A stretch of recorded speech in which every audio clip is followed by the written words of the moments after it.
The year was 1865, and the frontier was a land that neither forgave nor forgot. The river ran like a blade of silver through the valley, its current whispering of secrets and sins washed downstream. Along its edge, where the pines stood in patient silence and the stones glistened with morning dew, a lone rider appeared, his horse weary, his eyes hollow with miles and memory. Elias Kane rode as though the world behind him were on fire, though the only smoke was the one curling from his own guilt. He dismounted at the shallows, letting the reins slip loose as he crouched to drink. The water was cold enough to sting, but he welcomed the pain. Pain reminded him he was still alive. Somewhere in the rippling reflection, he saw the soldier he used to be, the blue coat, the iron discipline, the face of a man who had believed in something. Now, only a drifter looked back. The war had ended, but for men like Elias, peace was just another word for running out of places to hide. A sudden cry shattered the quiet. He turned, hand instinctively going to the revolver at his belt. Downstream, a woman struggled with a horse mired deep in the mud, the creature thrashing and screaming, flinging muck into the air. Her skirts were soaked, her arms streaked with dirt, but her voice carried over the river with startling defiance. "Hold still, damn you! I'm not leaving you here." Elias hesitated, only a second before moving toward her. She was young, though not fragile, her movements quick, deliberate, driven by desperation rather than panic. He splashed through the shallows, boots sinking into the slick bank. "You'll get yourself pulled under," he called. "I said hold still," she shot back, ignoring him entirely. The horse let out a terrified snort, its hooves sliding deeper. Elias reached her side, grabbed the reins and jerked hard, digging his heels into the mud. The animal lurched once, twice, then broke free with a violent spray of water and clay. Both of them fell back onto the river stones, gasping. For a moment, neither spoke. The river murmured between them, indifferent as ever. Finally, the woman pushed a wet strand of hair from her face and said, "I didn't ask for your help." Elias wiped mud from his sleeve. "You'd have drowned before asking." Her eyes snapped to his, dark and fierce. "I've drowned before." Something in her tone silenced him.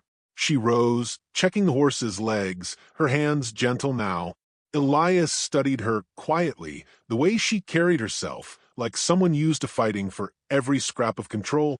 Her dress was plain but sturdy, the sort favored by women who worked rather than waited. A locket hung at her throat, worn smooth by worry.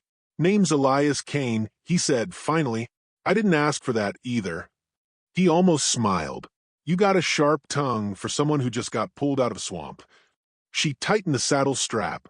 "And you got a habit of showing up where you're not wanted." Before he could answer, the sound of distant hooves broke across the valley. Faint but steady, 3, maybe 4 riders. The woman froze, her hand stilling on the leather. Elias glanced toward the sound, the soldier in him waking like an old instinct. "Expecting company?" Her voice dropped to a whisper. "Not the kind you want to meet." He saw fear flash behind her composure, quick and unguarded. She untied a small satchel from a horse and slung it over her shoulder. "They've been tracking me for 2 days. If you're smart, you'll forget you ever saw me." Elias didn't move. "Who are they?" "Bounty men. Paid to bring me in." "For what?" "For something I didn't steal," she said, mounting the horse in one smooth motion. "And something I did." He stepped closer. "If they find you—" "They won't." Then she turned the horse toward the trees, ready to vanish into the pines. But the thunder of hooves was closer now, echoing along the water. Elias swore under his breath, scanning the river bend. 3 riders emerged from the mist, hard-eyed men in dust-coated coats, rifles resting across their saddles. The lead one raised a hand. "You there." His voice cracked like a whip. "Step away from the lady." Elias didn't. The woman's hand brushed the small pistol holstered beneath her coat. Elias noticed, as did the men, across the river. The lead rider's grin widened. "That her boys. Worth more alive. But the price don't drop much if she ain't breathing." Elias's voice was calm, steady, the same tone he'd used on the battlefield. You ride that horse one step closer, and you'll regret it." The bounty hunter laughed. "Who the hell are you?" Elias thumbed back the hammer of his revolver.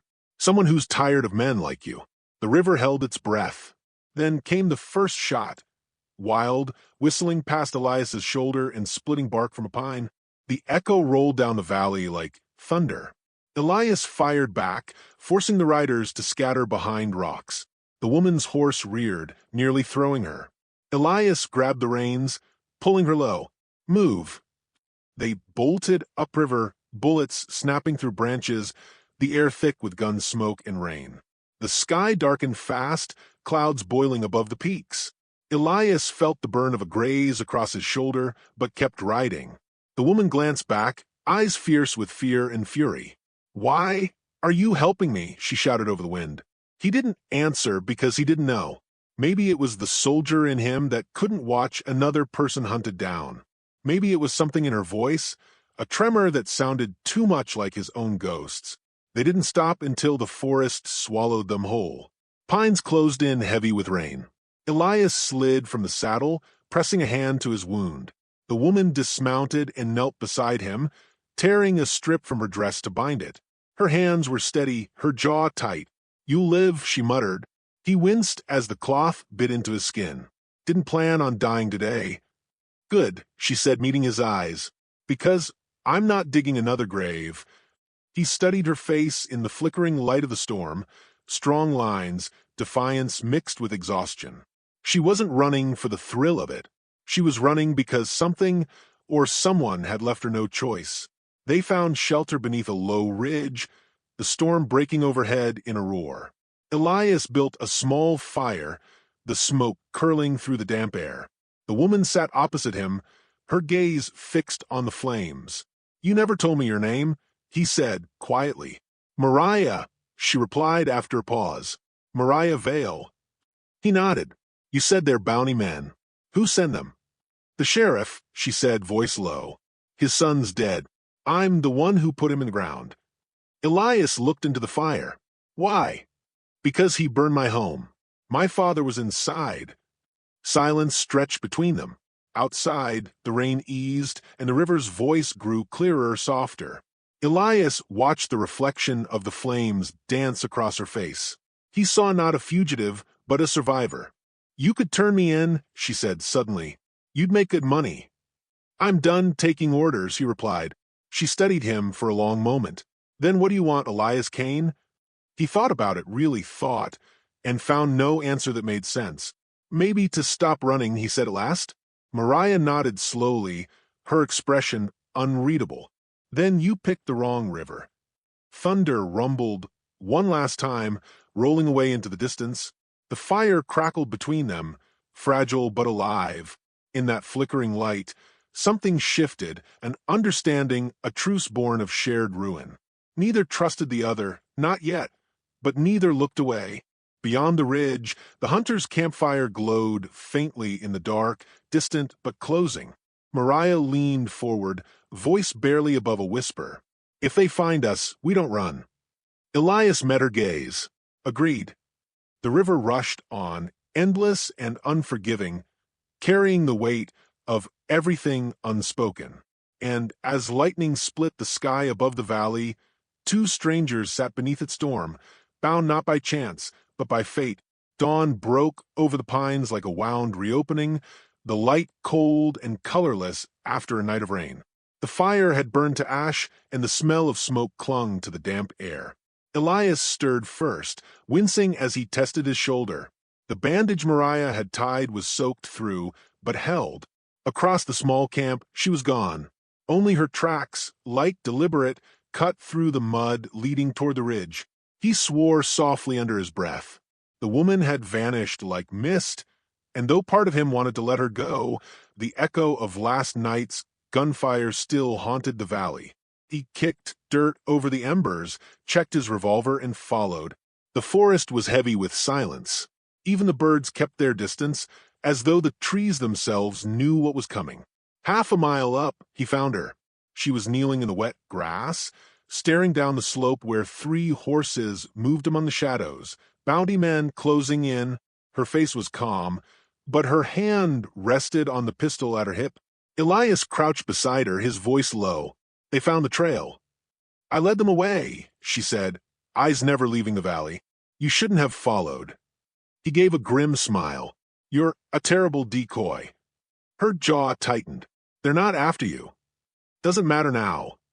Before she could reply, a rifle cracked from below.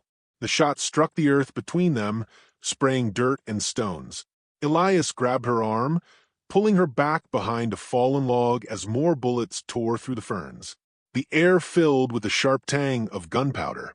3 riders, he said, loading fresh rounds with quick, practiced movements. Same ones as before.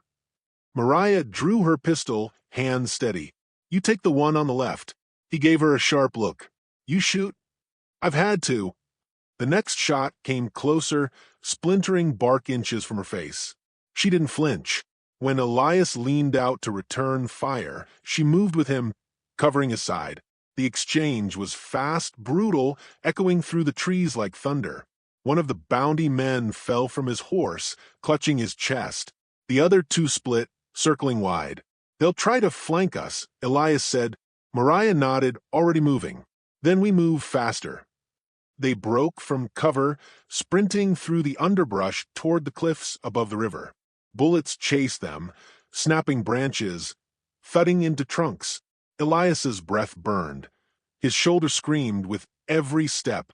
But when he glanced at Mariah, she was unyielding, driven by something fiercer than fear. At the ridge, she stopped, scanning for path down. Below, the river surged, swollen from last night's storm. We can cross there, she said. That water'll tear us apart, he warned. Better than waiting to die here. The shout of pursuit cut through the trees. Elias turned to see one of the bounty men emerge, rifle raised. There was no time to think. He tackled Mariah over the edge. They plunged down the slope, crashing through mud and bramble, landing hard at the river's edge. The impact knocked the breath from him, but she was already scrambling up. The remaining hunter appeared at the ridge, aiming down. Go! Elias shouted. She dove into the current, vanishing beneath the white froth. Elias fired twice, buying himself seconds before leaping after her. The river swallowed him whole. Cold as death, it dragged him under, tumbling him through rocks and roots. When he surfaced, gasping, he caught sight of Mariah clinging to a branch downstream. He fought toward her, his wounded arm nearly useless. Behind him, the hunter shouted. Then the sound drowned in the roar of water and thunder. Elias reached her, grabbing the branch with one hand. Let go, he yelled. You'll drown. Already did once. They released together, letting the current carry them through the narrow gorge until it spat them out into calmer waters. Gasping, they crawled ashore, collapsing in the mud.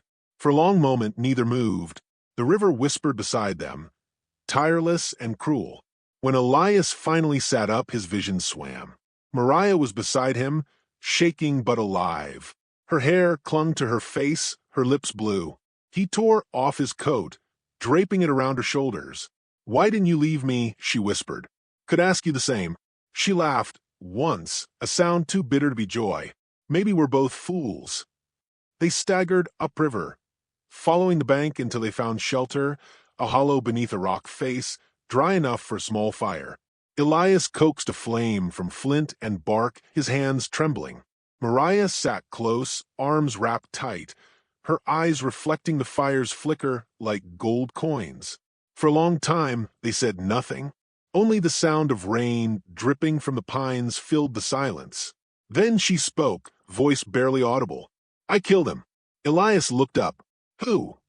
The sheriff's son. Her words hung in the cold air, heavy and final. He came to our ranch with 2 deputies, said we hadn't paid enough tax on the land. My father argued. They burned the house with him, still inside. Her eyes glistened, though no tears fell. When he laughed about it, I shot him. Didn't think. Just did it. Elias stared into the flames. That's why they're hunting you. She nodded. The law don't care why. He felt something stir, a grim recognition. War taught me the same lesson. Her gaze met his sharp and searching. You were a soldier. Union. I did what they told me. Things I can't wash off. He flexed his hand, the scar along his knuckles white in the firelight. You think killing for orders feels any cleaner? No, she said softly. But you stopped, only because the war ended. Silence settled again, broken only by the hiss of rain on firewood. Outside, the forest seemed to breathe around them. After a time, Mariah shifted closer, feeding another branch to the flames. You could still turn me in. The bounty's enough to start a new life. I'm not looking for a new life, he said. Just a place to bury the old one. She studied him for a long moment, then nodded. Maybe the river will do that for both of us. The firelight caught the faint curve of a smile on her lips, a rare, fragile thing. For the first time since the storm began, Elias felt something like warmth. Not comfort, not peace, just the faint recognition that, for once, he wasn't alone in the ruin. By morning, the rain had stopped. The forest steamed under a pale sun. They ate what little they had left, dried meat, a handful of roots Mariah had gathered, and packed their things in silence. Elias's wound had stiffened, but he ignored it. They followed the river north, hoping it would lead them beyond the reach of the sheriff's men. The land was rough, the air sharp with pine and frost. Hours passed in uneasy quiet.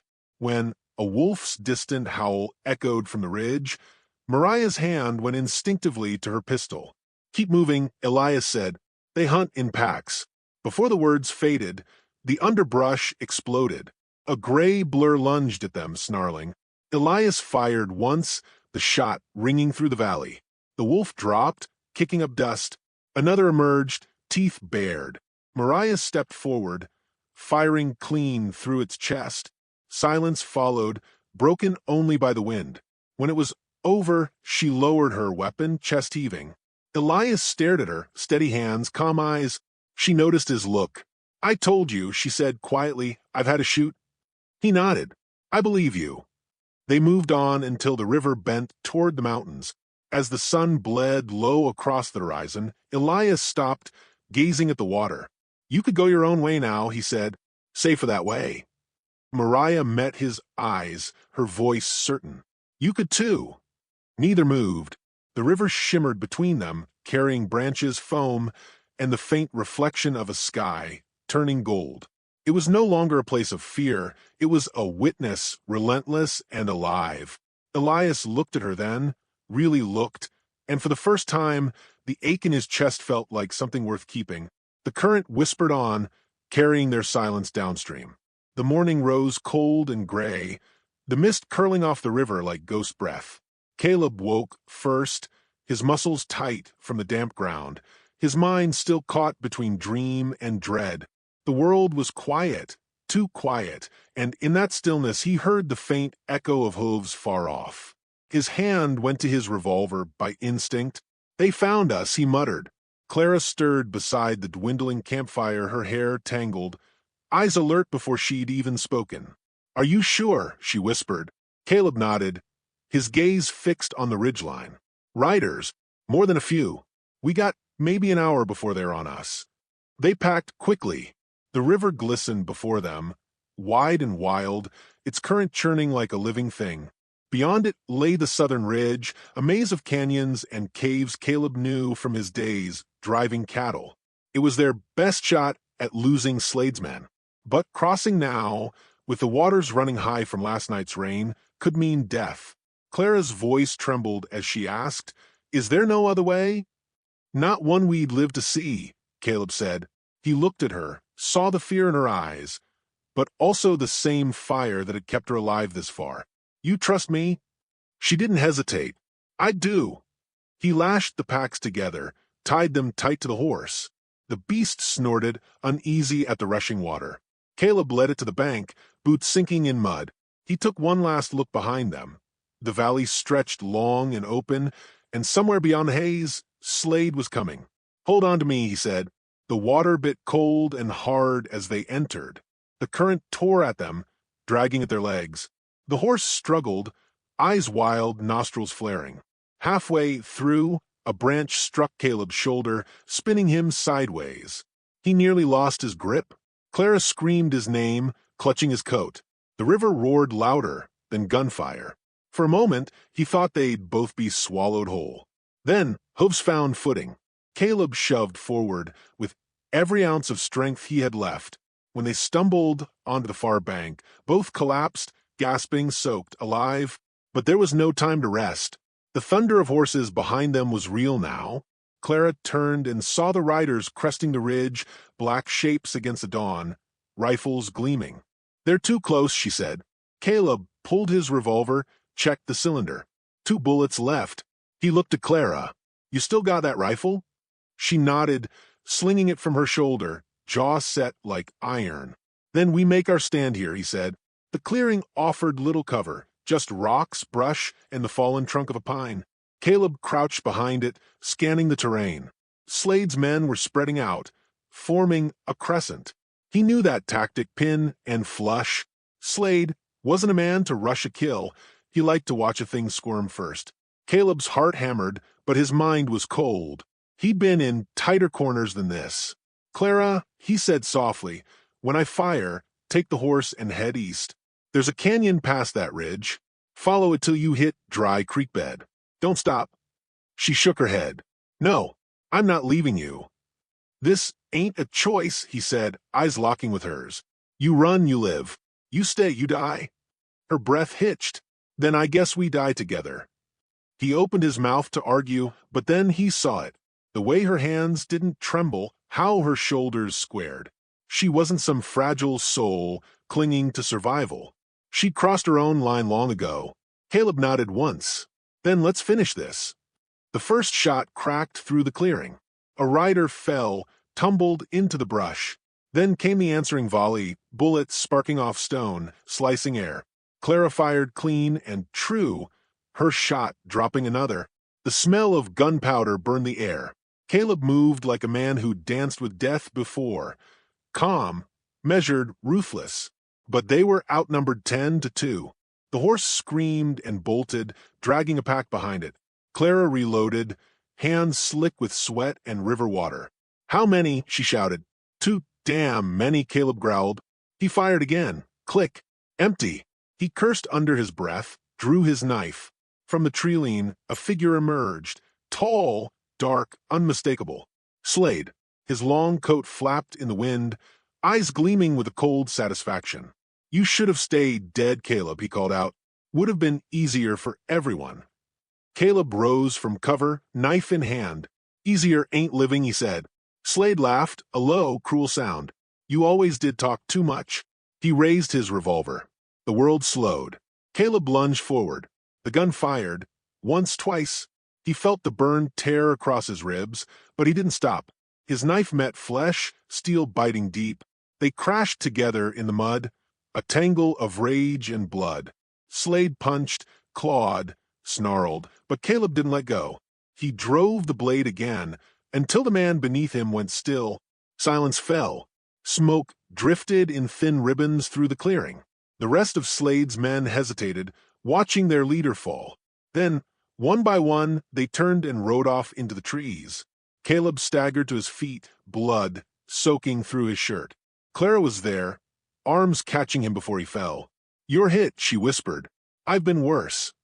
He tried to smile, but his voice broke with exhaustion. She pressed her hand to his wound, trembling. "You saved me." He looked at her, eyes soft despite the pain. "No," he said quietly. "You saved me. Back there, when I wanted to run from everything, I saw you fight. Made me remember who I was." The river glimmered behind them, sunlight finally breaking through the clouds. It looked almost peaceful now, like it hadn't nearly drowned them an hour before. Clara helped him to the bank, both of them too tired to speak for a long while. Finally, she said, "What now?"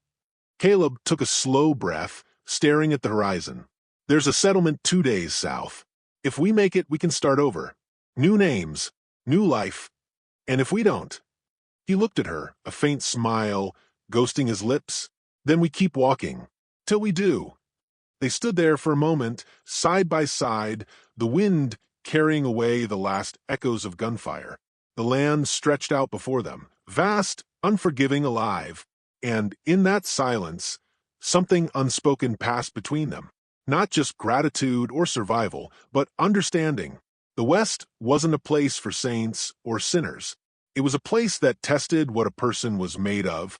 As they walked away from the river, leaving behind blood and ghosts, the narrator's voice might have said, "So, what do we take from this tale? Maybe it's this. The frontier wasn't just a land of gold and death. It was where souls were stripped bare and fate came calling by the river's edge." He paused, the wind sighing through the pines. If this story moved you, don't forget to like, subscribe, and share your thoughts in the comments. Because every soul that crossed that wild land left behind a story worth telling, and this was theirs.